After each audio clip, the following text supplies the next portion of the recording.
नमस्कार। आप सभी लोगों को मैं एक बात के लिए आश्वस्त करना चाहता हूं और इसीलिए इस बातचीत की शुरुआत में ही आश्वस्त करना चाहता हूं कि भारत और चीन का जो युद्ध होगा, जो कि मुझे लग रहा है कि अवश्यंभावी है, अगर चीन को सद्बुद्धि नहीं आई तो युद्ध होना तय है। कितने समय तक इसको टाला जा सकेगा, सारी जो कहें कि कवायद है उसी की है। या उसको सद्बुद्धि आ जाए, दुनिया भर से जिस तरह का दबाव पड़ रहा है उसमें चीन को समझ में आ जाए कि दुनिया उसकी कोई चाइनीज कम्युनिस्ट पार्टी का पोलित ब्यूरो नहीं है जो 3-4 हजार लोग मिलकर एक देश के लोगों को बंधक बनाकर रखा हुआ है। ये मैं सबसे पहले इस बातचीत की शुरुआत में ही आपको आश्वस्त करना चाहता हूं। मैंने आपको कहा था कि आप लोग सिर्फ हमारे सामाजिक परिवार को बड़ा करने में मदद कीजिए, चैनल को सब्सक्राइब कर लीजिए, नोटिफिकेशन वाली घंटी दबा दीजिए। इसके अलावा बाकी का जो काम है वो करता रहूंगा और निरंतर करूंगा, निर्बाध करूंगा। चीन दुनिया में किस स्थिति में पहुंच रहा है वो हर खबर मैं आप तक पहुंचाता हूं। चीन का अमेरिका से उसका कहें कि दोनों देशों के बीच में जो युद्ध जैसी स्थिति है, दोनों देशों के बीच में जो कारोबारी युद्ध है, कई जगह सामरिक भी लड़ाई है उनकी, वो बहुत लंबे समय से चल रही है। और इसके बावजूद चीन दुनिया के कई देशों को अपने पक्ष में लाने में कामयाब रहा है, लेकिन इस बार भारत से लड़कर वो फंस गया है। भारत की सीमा में वो घुसा। हमारे भारतीय सेना के बिहार रेजिमेंट के जवानों ने कर्नल संतोष बाबू की अगुवाई में चीन के खूंखार कहे जाने वाले रंगरूट पीएलए सैनिकों को मार गिराया, उनके टेंट उखाड़ फेंके, उनके टेंट जला दिए, क्योंकि वो भारतीय सीमा में घुस आए थे। भारत तो किसी दूसरे देश की सीमा में कभी जाता नहीं। और चीन भले ही छुपाए, लेकिन दुनिया भर में ये बात अब सामने आ गई, जग जाहिर हो गई।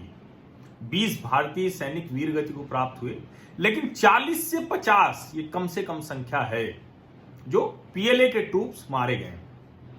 ये वो सैनिक थे जो एकदम नए रंगरूट थे, जो मैंने आपको बताया कि 4 जून 1989 को जो बीजिंग के थियानमेन चौक पर जैसे एक 27 आर्मी भेजी गई थी जो खतरनाक थी, अनपढ़ थे, जाहिल थे, वैसे ही इस बार भी ये कोशिश हुई जो पूरी तरह से असफल हो गई।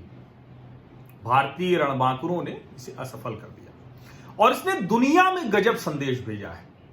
दुनिया में संदेश ये गया है कि चीन की सेनाओं को, चीन की सामरिक ताकत को निपटाया जा सकता है, उनको कमजोर किया जा सकता है, उनको जैसे को तैसा अंदाज में जवाब दिया जा सकता है। यह बात 15 जून 2020 के बाद दुनिया के मनस में आ गई है। विश्व में अब यह चर्चा का विषय है कि जो चीनी सेनाएं, जिनको बार बार बीच बीच में कहते थे कि बहुत गजब हैं, हालांकि वो वियतनाम में भी हारे, भारत में भी हारे, लेकिन जो एक छवि बना रखी है, जो मैं बीच बीच में आपको बताता रहता हूं कि मीडिया, फिल्म इंडस्ट्री, वैचारिक बंधुआ, बहुत से लोग हैं जो चीन के लिए काम करते हैं। हमारे देश में भी ढेर सारे चाइनीज एजेंट्स हैं मीडिया में और बड़ी महत्वपूर्ण जगहों पर। वो ऐसा माहौल बना के रखते हैं कि जैसे चीन चमत्कारिक देश है, कुछ उसके खिलाफ हो नहीं सकता है। और चूंकि मैं बार बार कहता हूं कि मैन्युफैक्चरिंग मार्केट चीन ने कब्जा कर ली, मनी मार्केट अमेरिका के पास थी, और जो मैन्युफैक्चरिंग मार्केट में काम करने वाली कंपनियां थी वो अमेरिकी थी, तो अमेरिका को एक बड़ा लाभ मिलता था और उसने लंबे समय तक चीन को पालने, पोसने, बड़ा होने में मदद की। कोई अमेरिका भारत के हित के लिए नहीं चीन से लड़ा है, चीन से वो अपने हित के लिए लड़ा है। और जो न्यूयॉर्क टाइम्स से लेके वेस्टर्न मीडिया जो लिख रहा है कि चीन भारत को इसलिए भारत की सीमा में घुस गया, युद्ध जैसे हालात हैं, क्योंकि वो अमेरिका को संदेश देना चाहता है, ये बिल्कुल गलत है। भारत अपनी लड़ाई खुद लड़ने में सक्षम है, नंबर 1। नंबर 2, भारत ने 40 से 50 के बीच में जो संख्या है उन पीएलए के सैनिकों को मारकर और अपनी सीमा से खदेड़कर ये दुनिया को बता दिया है कि चीनी सेना अजेय नहीं है, उनको निपटाया जा सकता है, सबक सिखाया जा सकता है। अब उसका असर यह है कि दुनिया में चारों तरफ से चीन के खिलाफ लोग मुखर हो रहे हैं। अमेरिका पूरी तरह से साउथ चाइना सी में अमेरिका के साथ जो क्वाड एक रिलेशन बना हुआ है देशों का, जिसमें ऑस्ट्रेलिया है, जापान है और भारत भी है, वो तो लड़ाई लड़ ही रहे हैं। जापान तो पूरी तरह से चीन के खिलाफ है ही, अमेरिका तो पूरी तरह से चीन के खिलाफ है ही, ऑस्ट्रेलिया तो पूरी तरह से चीन के खिलाफ है ही, भारत भी पूरी तरह से चीन के खिलाफ है। लेकिन अब वो देश भी खुलकर सामने आ रहे हैं जो देश आर्थिक वजहों से, अलग अलग वजहों से चीन के साथ खड़े हो जाते थे। और मैं आपको एक बड़ी रोचक जानकारी देता हूं। जनवरी में सिंगापुर के थिंक टैंक ने एक रिसर्च किया और उस रिसर्च में आया कि 10 में से 7 आसियान देश, अब आसियान देशों को समझिए कि साउथ चाइना सी में सबसे ज्यादा अगर किसी को खतरा है तो वो इन्हीं देशों का है। और उन 10 में से 7 आसियान देशों की जो कहें कि उनका जो झुकाव था, उनको लगता था कि अमेरिका से बेहतर चीन है। और उसकी एक वजह यह भी थी कि चीन ने इन देशों में बड़ा भारी निवेश किया हुआ है, बहुत भारी निवेश किया हुआ है। साउथ चाइना सी स्ट्रेटेजिक लोकेशन है, ऑयल का बहुत बड़ा, एनर्जी का बहुत बड़ा भंडार है। ये बेल्ट एंड रोड इनिशिएटिव के लिए चीन के लिए ये आसियान देश बड़े महत्वपूर्ण हैं। और जनवरी में जब इस क्षेत्र में अशांति बढ़ने, लड़ाई दो महाशक्तियों चीन और अमेरिका के बीच से आसियान देश कह रहे थे कि अब मुश्किल है, तो 7 देश अमेरिका के पड़ले में नहीं, चीन के पड़ले में थे। लेकिन जनवरी और ये जून मामला पलट गया है। अभी बीते शुक्रवार को आसियान देशों की बैठक हुई और उस बैठक में जो स्वर निकले हैं वो पूर्णतः चीन विरोधी। इसलिए भारत में जो खबरें चलती हैं, पता नहीं, मुझे लगता है कि थोड़ा इंटरनेशनल खबरों को यहां ज्यादा बताया जाना चाहिए। चीन बहुत बुरे हाल में है। जैसे ये आंकड़ा मैं बार बार बताता हूं कि 14 देशों के साथ उसकी सीमाएं लगती हैं, 23 देशों के साथ उसका सीमा विवाद है। अब आप सोचिए कि 9 ऐसे देश हैं जिनसे उनकी सीमाएं चीन की लगती नहीं, लेकिन फिर भी उनसे सीमा विवाद है उसका। भारत की सीमा चीन से नहीं लगती, तिब्बत से लगती है। तिब्बत पर चीन ने कब्जा कर लिया। तिब्बती दुनिया भर में निर्वासित हैं, सबसे ज्यादा तिब्बती भारत में रहते हैं। दलाई लामा, उनके धर्मगुरु, वो घूम रहे हैं।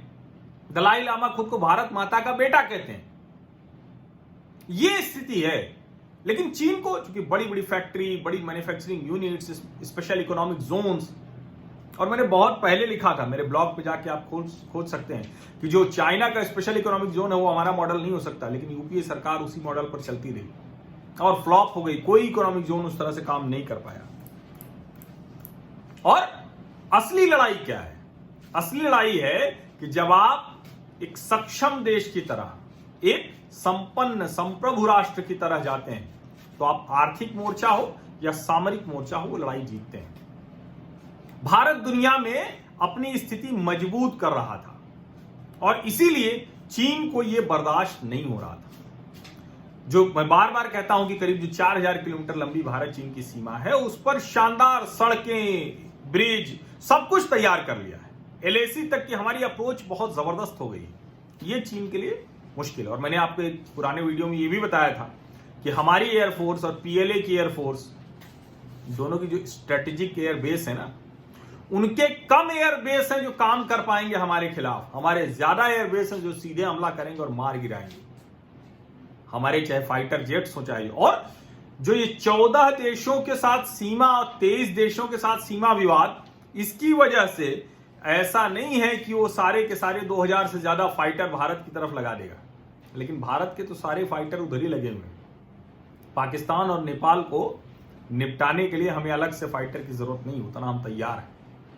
और जो नेपाल के साथ भारत की ये जो कहें कि सीमा विवाद की स्थिति बन गई है, जो नेपाल ने भारत के गांवों को अपने नक्शे में दिखा दिया है, जिसका खुद नेपाली विरोध कर रहे हैं, क्योंकि नेपाल तो भारत ही था ना भाई।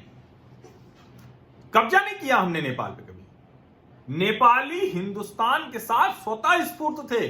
सीमाएं नहीं थी, पासपोर्ट नहीं लगता, वीजा नहीं लगता, सड़क से मजे से चले जाते हैं, भारत पर निर्भर हैं। और भारत निर्भर है तो उसका कोई घमंड नहीं करता, अहंकार नहीं करता, उस देश की संप्रभुता का सम्मान करता है। लेकिन जब से वो हिंदू राष्ट्र से हटा, कम्युनिस्ट कंट्री हुआ, हालांकि वहां भी बहुत सी उथल पुथल है, पुष्प कुमार दहल प्रचंड, वो प्रचंड मोड में आ गए हैं केपी ओली के खिलाफ, उस पर अलग से मैं बात करूंगा। लेकिन ये जो नेपाल एग्रेसिव रोल दिखा रहा है, इससे दुनिया में एक बात तय हो गई। भारत में हम लोग कैसे देखते हैं कि अरे छोटा सा देश नेपाल भी हमें आंखें दिखा रहा है, चीन दबा रहा है, पाकिस्तान तो इस्लामिक आतंकवाद कर ही रहा है, तो हम इसे इस तरह से देखते हैं कि भारत सरकार विफल हो गई। दुनिया देखती है कि भारत की सरकार, भारत की सेनाएं छोटे से छोटे देश के खिलाफ भी आक्रामक नहीं होती। किसी की जमीन पर कब्जा करना यह हमारा स्वभाव नहीं है। हमारी 45,000 वर्ग किलोमीटर जमीन चीन कब्जाए बैठा है, उसके बाद भी कब्जाना चाहता है। पीओके कब्जा करके बैठा हुआ है। इसके बावजूद भारत दुनिया के जो भी शर्तें हैं, नियम है, देशों के बीच में जो सहमति है, अंतरराष्ट्रीय संधियां हैं, उसका पालन करता है। हालांकि हम भारतीय उम्मीद करते हैं कि आज नहीं तो कल हम पीओके और जो भी चीन के कब्जे वाला भारत है वो सब हम वापस लाएंगे, ये भरोसा जरूर करते हैं। और आप ध्यान से देखिए, 2017 डोकलाम, 2019 उत्तरी सिक्किम पूर्वी लद्दाख, 2020 पूर्वी लद्दाख, इन सब जगहों पर लगातार हम चीन को धकेल रहे हैं, मार रहे हैं, पीट रहे हैं। और खूनी संघर्ष जब होता है बिना गोली चले, तो हम उनके 2 गुने से ज्यादा सैनिकों को मार गिराते हैं। यह हमारी ताकत है। और दुनिया में इस ताकत की वजह से ताकत आ गई है चीन के खिलाफ। कैसे? आसियान देश जो आर्थिक वजहों से चीन से बहुत दबे हुए थे, भारतीयों ने कहा बायकॉट चाइनीज प्रोडक्ट, दुनिया से वही स्वर निकल रहे हैं। अमेरिका कह रहा है, ऑस्ट्रेलिया कह रहा है, जापान कह रहा है, आसियान देश कह रहे हैं, यूरोपीय यूनियन कह रहे हैं। बचा कौन? दुनिया के ज्यादातर देश चीनी सामान नहीं चाहिए और कुछ चलेगा। भारत निश्चित तौर पर बहुत बुरी तरह से बंधा हुआ है, जैसे दुनिया के दूसरे देश बंधे, लेकिन हम उससे बाहर निकलने का रास्ता खोज रहे हैं। और चीन कितनी बुरी तरह से फंस गया, मैंने आपको एक रिपोर्ट बताई थी ना, वॉल स्ट्रीट जर्नल की, जिसमें उसने चमत्कारिक दिखाने के लिए सब फैक्ट्री, दुकान सब खोल दिए, कोई कस्टमर ही नहीं, क्योंकि इंटरनेशनल मार्केट आउट है। चीन से वो सामान नहीं लेंगे, चाइनीज इंपोर्ट बंद, चाइनीज कंपनी का सामान नहीं। अब सामरिक मोर्चे पर भी हर देश तैयार है। माइक पॉम्पियो ने कहा है कि हम दुनिया भर में जो हमारी सेनाएं हैं, अब उसको हम नए सिरे से देखेंगे और उसको हम पीएलए के एग्रेशन के खिलाफ लगाएंगे, जो Malaysia, Bharat, Thailand, South China Sea, Philippines, इन सब के लिए जो खतरा पैदा कर दिया पीएलए। उन्होंने जो कहा है, मैं उसके बयान के एक छोटा हिस्सा पढ़ देता हूं। We are going to make sure we are postured appropriately to counter the PLA. We think that the challenges of our times and we are going to make sure we have resources in place to do that। और वो बार बार कह रहे हैं कि communist party of China रोग actor है। ये आप इसको बहुत ठीक से समझिए। अब सोचिए कि अभी जो आसियान देशों की अध्यक्षी है वो किसके पास है? वियतनाम के पास है। और अभी जो शुक्रवार को उन लोगों की वर्चुअल समिट हुई, तो वियतनाम के प्रधानमंत्री ने चीन के खतरे के प्रति आगाह किया। नाम नहीं लिया उन्होंने, लेकिन उन्होंने कहा कि वायरस ने दशकों की हमारी आर्थिक तरक्की खत्म कर दी और साउथ चाइना सी में खतरनाक एग्रेशन दिख रहा है। बिना चीन का नाम लिए उन्होंने क्या कहा, जो प्रेसिडेंट हैं, अभी क्या पढ़ेंगे इसको, ग्वेन शुआन फुक, NGUYEN XUANPHUC, तो मैं फुक ही कहता हूं, ये हम भारतीय आसानी से इसको समझ पाएंगे। उनका एक पैरा पढ़ देता हूं मैं। While the world is trying its best to fight the pandemic, there were irresponsible acts violating international laws that affected the security and stability of some regions, including ours। बिना चीन का नाम लिए। और दुनिया में इस वक्त एक देश है जो अंतरराष्ट्रीय संधियों को मानने को तैयार नहीं है, हर जगह वो उथल पुथल मचाए हुआ, वो है चीन। और आगे मैं फिलीपींस के जो प्रेसिडेंट हैं रोड्रिगो डुटेर्टे, इनकी स्पेलिंग है RODRIGO DUTERTE, उन्होंने क्या कहा? उन्होंने कहा है even as our region struggles to contain कोविड-19 alarming incidents in South China Sea occurred. सब महामारी से लड़ रहे हैं, चीन का वायरस, चीन की महामारी, चीन की वजह से दुनिया परेशान। चीन क्या कर रहा है? वो एक्सपेंशन कर रहा है, वो नए नए जिले बना रहा है। कहां बना रहा है? वो नए जिले बना दे रहा है उन जगहों पर जहां उसका कोई दावा नहीं है। आसियान देश, साउथ चाइना सी, वहां वो आधिपत्य करने की कोशिश कर रहा है। 80 नई जगहों पर उसने कब्जा कर लिया है। 80 द्वीप हैं, अलग अलग जगह हैं, उन सब पे कब्जा कर लिया है। और आसियान देश लगातार उस पर ऐतराज जताते रहे थे, लेकिन अब वो खुलकर आ गए हैं भारत से जब से युद्ध किया है चीन ने।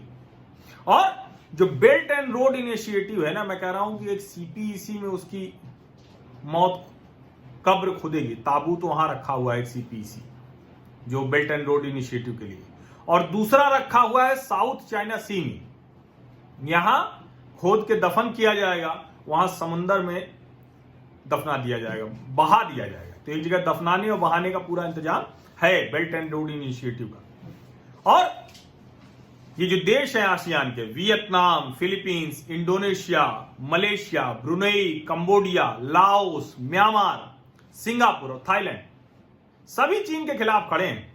अभी कुछ समय पहले तक ये भारत से भी थोड़ा सा नाराज थे। आरसीईपी से भारत जब बाहर आया था ना, तो चीन ने उसको इस तरह से पेश किया कि जो उधर का पश्चिम है उससे बचाने के लिए जो इधर वाला देश था, उनका एक समूह हम बना रहे थे आर्थिक तरक्की के लिए, वो नहीं बन पाए। अब उनको समझ में आ रहा है कि चीन के ऊपर जो जो ऐतराज भारत ने जताया वो सब सही साबित हुआ है। और सोचिए कि चीन जो है साउथ चाइना सी के 80% हिस्से पर अपना दावा करता है। गजब है ये देश। इसका बस चले तो कहे कि मंगल ग्रह भी हमारा है, इसका बस चले तो कहे कि सौरमंडल भी हमारा है। ये चाइनीज कम्युनिस्ट पार्टी ना, इसका ध्वस्त होना, इस विचार का ध्वस्त होना बड़ा जरूरी है। जहां जहां ये सिर्फ तबाही करते हैं, तानाशाही करते हैं, इसका ध्वस्त होना बहुत जरूरी है। और वो 80% हिस्से पर दावा करते हैं। और सोचिए कि Vietnam, Philippines, Indonesia, Malaysia, Brunei, उनकी भी दावेदारी इन क्षेत्रों पर है। छोटे देश हैं लेकिन मजबूत देश हैं। और इसी बीच में क्या किया चीन ने?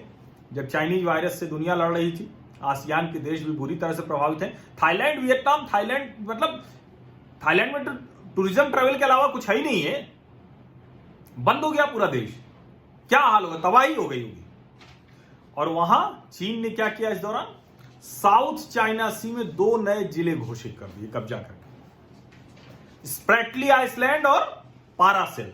अब सोचिए जो स्प्रेटली आइसलैंड और पारासेल है, पारासेल पर वियतनाम और ताइवान का क्षेत्र आता है, और जो स्प्रेटली आइलैंड है इसमें फिलीपींस, मलेशिया, ब्रुनेई की सीमा में आता है। और अब इसीलिए ये सारे के सारे देश, अमेरिका ने चीन के खिलाफ अपनी सेनाएं तैनात कर दी हैं। आसियान देश पूरी तरह से तैयार हैं। यूरोपीय यूनियन बात कर रहे हैं। हांगकांग में प्रदर्शन चल रहा है। तिब्बत के लोगों को फिर से उम्मीद जग गई है। वियतनाम, ताइवान ये लड़ाई के मोड में है, इन्होंने भी अपनी सेनाएं तैयार कर दी हैं। भारत ने एयर डिफेंस सिस्टम वो तैयार कर दिया है। पूरी सीमा पर सेनाएं तैनात हो गई हैं। और आपको लग रहा है कि भारत फंसा हुआ है? नेपाल, पाकिस्तान और चीन से भारत किसी की जमीन पर कब्जा करने नहीं जा रहा है, ये दुनिया जानती है। और अमेरिका से लड़ते चीन निकल गया, लेकिन भारत से लड़ाई मोल लेकर चीन चौतरफा घिर गया है। और ये उसके खात्मे का समय है। चाइनीज प्रोडक्ट छोड़िए, चाइनीज कम्युनिस्ट पार्टी खत्म होने वाली है। आप यकीन मानिए, चाइनीज कम्युनिस्ट पार्टी का चीन में शासन खत्म होने वाला है। चाइनीज कम्युनिस्ट पार्टी के शासन वाला देश दुनिया में इतिहास बन जाएगा। यकीन मानिए आप। भारतीय के तौर पर हम आशावादी लोग होते हैं, लेकिन ये आशा सिर्फ ऐसे नहीं, हवा हवाई नहीं है। इसके तर्क हैं, तथ्य हैं, जो इतनी देर से मैं आपको बिंदुवार बता रहा था। तो आपको अगर लगता है कि चीन से संबंधित हर खबर आपको पता चलनी चाहिए, तो जल्दी से सब्सक्राइब कर लीजिए। आपने सब्सक्राइब नहीं किया है तो नोटिफिकेशन वाली घंटी जरूर दबा दीजिए। और इस सामाजिक परिवार को आप जितना बड़ा करता जाएंगे, उतना हम सार्थक, सकारात्मक बहस, बिना मारामारी की चर्चा, भड़काऊ विभाजनकारी बातें नहीं होंगी। जो जरूरी बात है वो कितनी भी कड़वी लगे वो यहां करूंगा मैं। जो सच है वो बताऊंगा मैं, और किसी का एजेंडा नहीं चलने दूंगा, किसी का भी। मैं वो कई बार ये भी कहता हूं कि अगर आप हमारे सामाजिक परिवार में शामिल हो गए तो आपकी सुझाव सलाह सर माथे। लेकिन आपके मन में भी कोई एजेंडा है, कोई फॉल्स एजेंडा ड्राइव करने चाहते हैं, तो माफ कीजिएगा, वहां मैं आपको कब्जा नहीं करने दूंगा। आप सुझाव दीजिए, सलाह दीजिए, सर माथे है, उस पर रोज काम करूंगा, ज्यादा मेहनत से काम करूंगा। तो आप सिर्फ सामाजिक परिवार बड़ा करते रहिए, मुझे ताकत देते रहिए, बाकी का काम मैं करता रहूंगा। बहुत बहुत धन्यवाद।